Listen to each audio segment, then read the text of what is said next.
आज सकाळी लवकरच आम्हाला परभणीला हॉस्पिटलला जायचं होतं. त्यासाठी नाश्त्याला शिरा आणि पोहे बनवले होते. नाश्ता केला आणि त्यानंतर परभणीला जायचं कॅन्सल झालं आणि मग नंतर इथे हॉस्पिटलला जायचं होतं. हॉस्पिटलला जाऊन चेकअप करून यायचं होतं. प्रांशूला दाखवायचं होतं. हॉस्पिटलमधून जाऊन आलो आणि त्यानंतर दुपारचे 2 वाजले होते.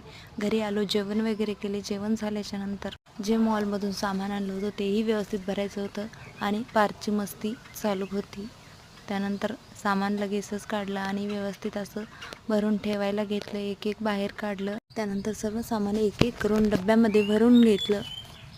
आणि जी माळव्याची टोपली आणली होती मी, जी तुम्हाला दाखवली होती मॉलमध्ये, ती व्यवस्थित अशी धुवून स्वच्छ करून ठेवली, जेणेकरून आता बाजारातून आणलेली सर्व पालेभाज्या आणि फ्रूट्स त्यामध्ये ठेवता येतील. सो असा होता माझा आजचा दिवस. चला तर मग पुन्हा भेटूया पुढच्या ब्लॉगमध्ये. बाय.